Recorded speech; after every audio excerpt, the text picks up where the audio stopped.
बच्चों इस वीडियो में हम क्लास 11 फिजिक्स चैप्टर ग्रेविटेशन के एनसीईआरटी से पॉइंट्स टू पॉन्डर पढ़ेंगे। ये पॉइंट्स बच्चों किसी भी एग्जाम के लिए जैसे नीट जेई इनके लिए बहुत ही इंपॉर्टेंट होते हैं, specially for assertion and reason type questions के लिए। इससे पहले के सभी चैप्टर्स की वीडियोस की प्लेलिस्ट का लिंक आपको डिस्क्रिप्शन में मिल जाएगा। तो चलिए फर्स्ट पॉइंट देखते हैं। In considering motion of an object under the gravitational influence of another object the following quantities are conserved. बच्चों एक ऑब्जेक्ट अगर किसी दूसरे ऑब्जेक्ट के ग्रेविटेशनल इन्फ्लुएंस की वजह से, ग्रेविटेशनल फोर्स की वजह से मोशन में है, तो ये क्वांटिटीज उसके लिए कंजर्व रहेंगी। क्या क्या कंजर्व रहेगा? एंगुलर मोमेंटम एल कंजर्व रहेगा, total mechanical energy E conserve रहेगी। एंगुलर मोमेंटम कंजर्व क्यों रहेगा? आपने पढ़ा है dl by dt is equal to torque. अब अगर एक्सटर्नल टॉर्क जीरो हो, है ना, किसी पर कोई एक्सटर्नल टॉर्क नहीं काम कर रहा हो, तो एक्सटर्नल टॉर्क अगर जीरो है तो means dl by dt is equal to zero. और किसका डिफरेंशिएशन जीरो होता है? कांस्टेंट का। तो मीन्स L क्या है? कांस्टेंट है यहाँ पर। तो L कांस्टेंट रहेगा, मीन्स एंगुलर मोमेंटम कंजर्व रहेगा। ठीक है, इसमें कोई चेंज नहीं आएगा अगर कोई टॉर्क नहीं लग रहा है तो। Total mechanical energy E is conserved. E is equal to kinetic energy plus potential energy.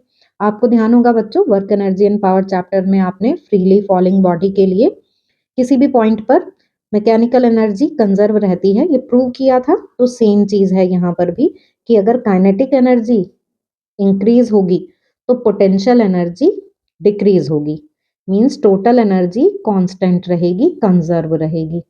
क्यों होगा ऐसा? क्योंकि ग्रेविटेशनल फोर्स कंजर्वेटिव फोर्स है, इसलिए टोटल मैकेनिकल एनर्जी कंजर्व रहेगी। Linear momentum is not conserved. क्या कंजर्व नहीं रहेगा? Linear momentum. तो linear momentum P is equal to mv। तो मास तो वही रहा, लेकिन वेलोसिटी अगर चेंज हो रही है तो इसका मतलब क्या है कि मोमेंटम भी चेंज होता रहेगा। जैसे हमने यहाँ से देखा L is constant, L is equal to mv r is equal to constant. m तो सेम ही रहेगा, means V R is equal to constant. और वी आर के कांस्टेंट होने का मतलब है कि अगर v इंक्रीज हो रहा है तो इसका मतलब r डिक्रीज हो रहा है। इसका मतलब है कि r चेंज होगा तो v भी चेंज होगा। तो अब v जो है वो तो कांस्टेंट नहीं है ना, तो v कांस्टेंट नहीं है, इसका मतलब p भी कांस्टेंट नहीं है। ठीक है बच्चों, तो आपको फर्स्ट पॉइंट समझ में आ गया कि कोई ऑब्जेक्ट किसी दूसरे ऑब्जेक्ट के ग्रेविटेशनल फोर्स के अंडर अगर मोशन में है तो उसका एंगुलर मोमेंटम कंजर्व रहता है, टोटल मैकेनिकल एनर्जी कंजर्व रहती है, लेकिन लीनियर मोमेंटम कंजर्व नहीं रहता है। सेकेंड पॉइंट देखते हैं हम। Angular momentum conservation leads to Kepler second law. However, it is not special to inverse square law of gravitation. It holds for any central force. बच्चों एंगुलर मोमेंटम कंजर्वेशन ही lead करता है Kepler second law को। मतलब angular momentum conserve रहता है, L constant रहता है, इसी से ही आता है Kepler second law, that is areal velocity is constant of planets, है ना। जो प्लैनेट्स हैं उनकी एरियल वेलोसिटी कांस्टेंट रहती है। However it is not special to inverse square law of gravitation.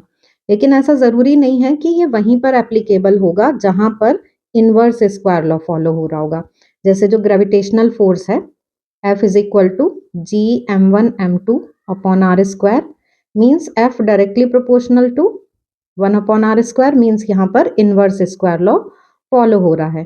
तो ऐसा जरूरी नहीं है कि जहां पर इनवर्स स्क्वायर लॉ फॉलो होगा वहीं पर ही कंजर्वेशन ऑफ एंगुलर मोमेंटम होगा। It holds for any central forces. जहां पर भी सेंट्रल फोर्स होंगी वहां पर ही एंगुलर मोमेंटम कंजर्व रहेगा। तो कंजर्वेशन ऑफ एंगुलर मोमेंटम जरूरी नहीं है कि जहां पर इनवर्स स्क्वायर लॉ फॉलो हो वहां पर ही काम करे, वो किसी के लिए भी सही होगा जहां पर भी सेंट्रल फोर्स लग रही होंगी। सेंट्रल फोर्स आप समझते हैं ना, कि तो रेडियल फोर्सेस जो है वही सेंट्रल फोर्सेस होती हैं, तो ये सभी सेंट्रल फोर्स के लिए सही होगा conservation of angular momentum. Third point देखते हैं। In Kepler's third law T square is equal to K S R cube, the constant K S is same for all planets in circular orbit. This applies to the satellite orbiting the earth. बच्चों ये Kepler's third law, law of periods हमें पता है, T square directly proportional to R cube, T square is equal to K are cube. अब ये जो के constant है इसकी वैल्यू होती है 4π² अपॉन gm।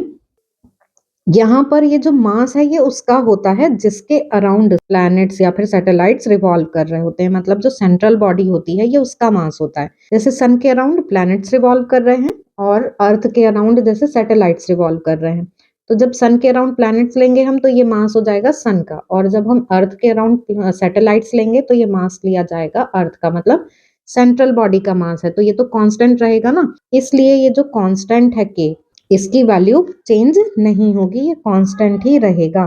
तो Ks is same for all planets, applies to satellites orbiting the earth. तो आपको थर्ड पॉइंट भी समझ में आ गया होगा कि ये जो K है, K की वैल्यू ये सेंट्रल बॉडी के मास पे डिपेंड करती है, ना कि उसको रिवॉल्व करने वाली बॉडीज के, इसलिए ये कांस्टेंट रहती है। अब देखते हैं fourth point, an astronaut experiences weightlessness in space satellite. This is not because gravitational force is small at that location in space. It is because both the astronaut and satellite are in free fall towards the earth. बच्चों आपने देखा होगा कि किसी satellite के अंदर जब वो एस्ट्रोनॉट्स को दिखाते हैं तो वो सब हवा में ऐसे तैर रहे होते हैं, वहां पर ग्रेविटी नहीं होती है, तो ग्रेविटी काम नहीं कर रही है वहां पर, इसलिए ऐसा नहीं है कि वो बहुत दूर है अर्थ की सरफेस से और वहां पे ग्रेविटेशनल फोर्स बहुत वीक है। वो वेटलेसनेस की कंडीशन क्यों फील करते हैं, क्योंकि वो फ्री फॉल में है, ऐसा फ्री फॉल जो कभी खत्म ही नहीं हो रहा। इसको ऐसे समझते हैं जैसे ये अर्थ है और किसी हाइट से किसी ऑब्जेक्ट को जैसे हॉरिजॉन्टली ऐसे थ्रो किया गया तो वो कुछ दूर जाके ऐसे गिर जाएगा, और ज्यादा स्पीड से उसे फेंकेंगे तो थोड़ा और आगे जाके गिरेगा, और स्पीड से फेंकेंगे तो और आगे गिरेगा, मतलब जितनी ज्यादा स्पीड से इसे थ्रो करते जाएंगे वो उतना ही आगे जाके गिरेगा। ऐसे में वो एक सर्टेन वैल्यू तक पहुंच जाएगा अगर स्पीड की, इतनी वैल्यू कि वो कभी गिरे ही नहीं, वो इसको इतनी तेज स्पीड है कि वो जैसे आगे बढ़ता जा रहा है साथ साथ अर्थ भी कर्व होती जा रही है, राउंड शेप है ना, तो वो ऐसे इसके अराउंड ही मूव करता रहेगा, मतलब उसको एक ऑर्बिटल वेलोसिटी मिल गई है कि वो इसको रिवॉल्व ही करता रहेगा, कभी इस पे गिरेगा नहीं। लेकिन ना गिरने का रीजन क्या है कि उसके पास इतनी स्पीड है कि वो जैसे जैसे आगे बढ़ रहा है तो अर्थ के कर्व शेप के साथ ही आगे बढ़ जा रहा है, लेकिन है वो फ्री फॉल में। जैसे कि लिफ्ट है, लिफ्ट जब नीचे आ रही होती है तो आपको अपना वेट कम लगता है, मान ले कि लिफ्ट जो है वो फ्री फॉल में है तो उस टाइम पर कोई वेट ही नहीं महसूस होगा, मतलब वेटलेसनेस की कंडीशन आ जाएगी क्योंकि कोई रिएक्शन फोर्स नहीं है। तो ऐसे ही यहाँ पर ये सैटेलाइट जो है वो इस टाइम फ्री फॉल में है, जो कभी खत्म ही नहीं हो रहा है, तो उसके अंदर जो भी एस्ट्रोनॉट्स हैं वो वेटलेसनेस की कंडीशन फील करते हैं, वहां पर ग्रेविटी फील नहीं होती है। आप ये सोच सकते हैं कि जो ये सैटेलाइट वगैरह है इनको तो स्ट्रेट लॉन्च किया जाता है, तो ये हमें दिखता है कि स्ट्रेट लॉन्च किया जा रहा है, अगर आप देखेंगे तो कुछ हाइट तक इनको स्ट्रेट ऐसे लॉन्च किया जाता है, लेकिन उसके बाद फिर ये अपने पाथ से टिल्ट हो जाते हैं, टर्न हो जाते हैं, और फिर इनको बहुत ज्यादा स्पीड दी जाती है। जब ये अपनी डायरेक्शन चेंज करते हैं ना तब इनको इतनी हाई स्पीड दी जाती है जो हाइट के हिसाब से कि कितनी हाइट पर है, जितनी हाइट पे इन्हें फिक्स करना है उसके अकॉर्डिंग ही ऑर्बिटल वेलोसिटी दे दी जाती है, और फिर ये जस्ट अर्थ को रिवॉल्व करते रहते हैं। ठीक है, तो आपको ये फोर्थ पॉइंट भी समझ में आ गया होगा कि सैटेलाइट के अंदर जो वेटलेसनेस की कंडीशन है उसका रीजन ये नहीं है कि वहां पे ग्रेविटी कम है, उसका रीजन ये है कि सैटेलाइट फ्री फॉल में है, इसलिए वेटलेसनेस की कंडीशन है वहां पर। फिफ्थ पॉइंट देखते हैं हम, the gravitational potential energy associated with two particles separated by a distance r is given by v is equal to minus gm1 m2 upon r plus constant. The constant can be given any value. The simplest choice is to take it to be 0. With this choice, v is equal to minus g m1 m2 upon r. This choice implies that v approaches to 0 as r approaches to infinity. बच्चों gravitational potential energy की definition ये तो आपको पता ही है कि gravitational potential energy क्या होती है। It is the amount of work done in bringing an object from a reference point to a given position in the field of any other mass.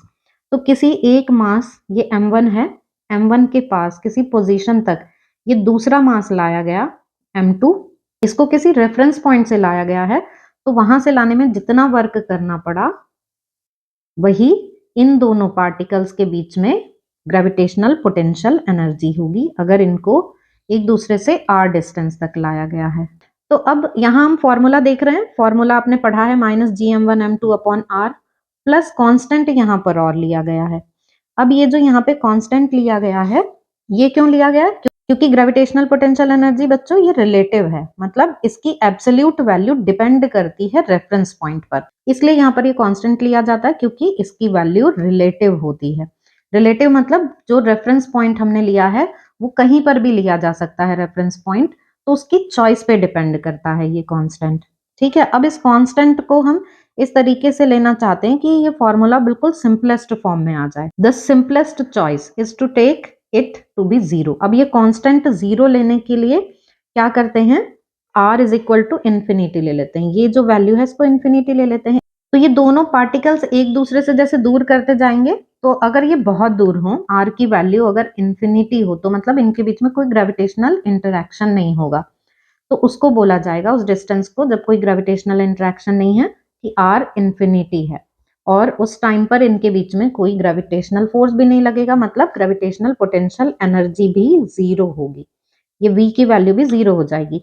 r infinity है, v zero है, तो आप देखेंगे कि ये जो कांस्टेंट है, ये कांस्टेंट भी क्या निकल आएगा, ये टर्म जीरो हो गई पूरी, और ये v तो जीरो है ही, तो मीन्स कांस्टेंट भी क्या आ गया, जीरो। कांस्टेंट को जीरो लेकर हमने इसी फॉर्मूले को इस तरह से लिख लिया, v is equal to minus G M one M two upon R, जो आप फॉर्मूला पढ़ते हैं इसी फॉर्म में पढ़ते हैं ना, पर एक्चुअल में उसमें एक कांस्टेंट भी ऐड होता है, और उस कांस्टेंट को हम जीरो ले लेते हैं r is equal to infinity और v इक्वल्स टू जीरो के लिए। ठीक है, अब यहाँ नेगेटिव साइन जो है बच्चों, वो आपको पता ही होगा कि नेगेटिव साइन क्या शो करता है कि इन दोनों मासेस के बीच में, इन दोनों पार्टिकल के बीच में अट्रैक्टिव फोर्स है, फोर्स ऑफ अट्रैक्शन लग रही है, means work has to be done against the gravity to separate these two masses. अगर इन मास को आप फिर से अलग करना है तो कुछ वर्क अगेंस्ट द ग्रेविटी, इन दोनों के बीच में लगने वाले ग्रेविटेशनल फोर्स के अगेंस्ट कुछ वर्क करना होगा। तो आपको यहाँ तक समझ में आ गया कि ग्रेविटेशनल पोटेंशियल एनर्जी क्या है, उसका फॉर्मूला हम ऐसे लेते हैं, फिर उसमें कांस्टेंट को हम जीरो रख देते हैं, रेफरेंस पॉइंट को इन्फिनिटी पर लेकर। ठीक है, choosing location of zero of gravitational energy is same as choosing the arbitrary constant in the potential energy। इस रेफरेंस पॉइंट को सिलेक्ट करना भी इसी तरीके से है जैसे कि ये आर्बिट्ररी कांस्टेंट को लेना, रेफरेंस पॉइंट को लेना बिल्कुल ऐसा ही है जैसे इस कांस्टेंट की कोई वैल्यू लेना। तो हम कोई भी पॉइंट रेफरेंस पॉइंट ले सकते हैं, इस कांस्टेंट की भी कोई भी वैल्यू हो सकती है, ये रेफरेंस पॉइंट पर डिपेंड करेगी। जैसे यहाँ इस केस में हमने infinity, r is equal to infinity को रेफरेंस पॉइंट लिया, जिससे वहां पर पोटेंशियल एनर्जी हो गई जीरो, और हमारे लिए ये फॉर्मूला सिंपल फॉर्म में आ गया। Note that the gravitational force is not altered by the choice of this constant. यहाँ ग्रेविटेशनल पोटेंशियल एनर्जी की वैल्यू रिलेटिव है, वो रेफरेंस पॉइंट पे डिपेंड कर रही है, लेकिन ग्रेविटेशनल फोर्स ये कोई रिलेटिव वैल्यू नहीं है, ये एब्सोल्यूट वैल्यू है, मतलब रेफरेंस पॉइंट का फोर्स पर कोई इफेक्ट नहीं पड़ेगा, तो ग्रेविटेशनल फोर्स जो है वो तो कांस्टेंट वैल्यू ही रहेगी। यहाँ एक पॉइंट और देख लेते हैं बच्चों कि हम ग्रेविटेशनल पोटेंशियल एनर्जी के लिए ये वाला फॉर्मूला भी लेते हैं ना, कि अगर किसी ऑब्जेक्ट को अर्थ की सरफेस से जैसे h1 हाइट से h2 हाइट तक ले जाया जा रहा है, तो इसको हम h2 माइनस h1 ऐसे लिख लेते हैं। अब ये फॉर्मूला हम कब लिखते हैं पोटेंशियल एनर्जी के लिए, जब g की वैल्यू कांस्टेंट होती है, और जब g की वैल्यू कांस्टेंट नहीं होती, मतलब बहुत ज्यादा हाइट ली जाती है, तो उस टाइम पर ग्रेविटेशनल पोटेंशियल एनर्जी के लिए हम ये फॉर्मूला लेते हैं। जैसे जैसे हाइट पे बढ़ते जाते हैं, जी की वैल्यू चेंज होती जाती है ना, तो ज्यादा हाइट के लिए हम ये फॉर्मूला यूज करते हैं, और कम हाइट के लिए जब जी की वैल्यू को हम कांस्टेंट लेके चलते हैं तो mgh ये फॉर्मूला यूज करते हैं। तो बच्चों आपको ये फिफ्थ पॉइंट भी समझ में आ गया होगा। आई होप कि आपको ये सभी पॉइंट समझ में आ गए होंगे। फिर भी आपके इनसे रिलेटेड कोई डाउट्स हो तो आप कमेंट सेक्शन में पूछ सकते हैं।